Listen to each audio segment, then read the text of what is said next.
Сәлеметсіздер ме оқушылар? Қазақ тілі сабағы 73-ші сабақ. Сабақтың тақырыбы негізгі және туынды зат есім. Бүгінгі сабақта мәтіннің тақырыбы мен берілген суреттер бойынша мәтіннің мазмұнын болжауды, негізгі және туынды зат есімдерді ажыратуды үйренесіздер. Оқушылар, көңіл-күйлеріңіз қалай? Олай болса, жақсы көңіл-күймен бүгінгі сабағымызды бастаймыз. Ойын ойнауға дайынсыздар ма?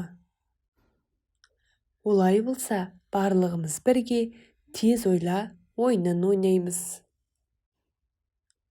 Бұл ойынның шарты: сіздерге түбір сөздер берілген. Осы түбір сөздерге тиісті жұрнақтарды жалғап, туынды зат есімдер жасауымыз керек.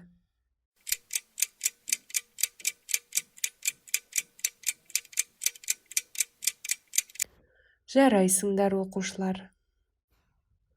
Оқулығымыздан 20-шы бетті ашып, 28-ші жаттығуға назар аударамыз. Оқушылар, мына суреттерге мұқият қараңыздаршы. Нелерді көріп тұрсыздар? Дұрыс айтасыздар оқушылар. Бұл суреттерден пирамиданы, билерге арналған ескерткіштерді және Абай Құнанбайұлына арналған ескерткішті көріп тұрмыз. Бүгінгі сабақта өтетін мәтініміз не туралы деп ойлайсыздар? Дұрыс айтасыздар. Мәтін мүсін туралы. Мәтінді оқимыз. Мүсін бейнелеу өнерінің ерекше түрі. Мүсіншілер шығармасын әртүрлі материалдан жасайды. Мүсіндер ірі және шағын болып келеді. Ірі мүсіндерді қала көшелерінен, мұражайлардан көруге болады. Алматыда Абайға, Абылай ханға, Әлия Молдағұлова мен Мәншүк Мәметоваға арналған ескерткіштер бар. Дәптерімізді ашамыз. Бүгінгі күннің жады мен сабақтың тақырыбын жазамыз. 28-ші жаттығу. Мәтіннен негізгі және туынды зат есімдерді теріп жазамыз.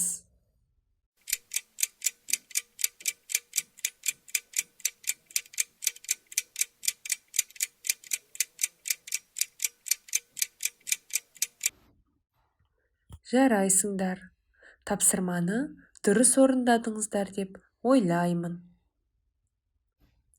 Қазыбек би, Төле би және Әйтеке билерге арналған ескерткіштер қай қалада орналасқан?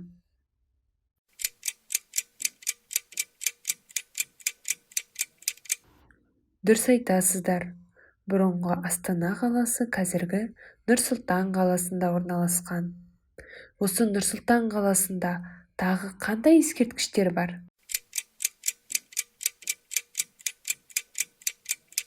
Дұрыс айтасыздар оқушылар.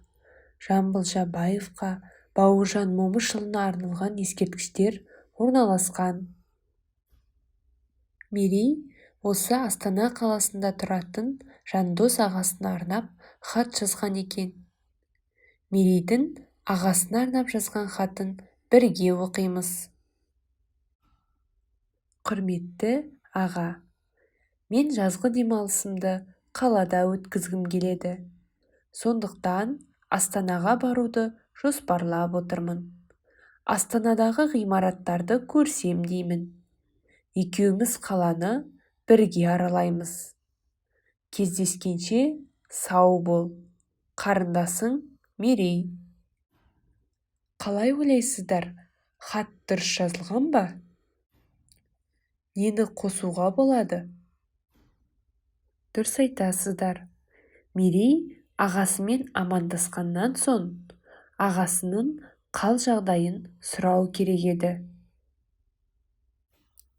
Хат жазған кезде мына нұсқаулықты басшылыққа аламыз. Есімізге сақтаймыз. сәлемдесу сөзінің біреуге қаратып айтылуы. Өзің хат жазып отырған адамның хал жайын білу мақсатында сұрақтар қою. Өзің туралы әңгімелеу. Қоштасу сөздері. Және хат жазып отырған адамның аты жөні жазылады. Келесі тапсырма семантикалық карта. Сіздерге бірнеше сөздер берілген. Осы сөздерді оқимыз, негізгі және туынды зат есімдерді анықтап, жанына қосу белгісін қоямыз.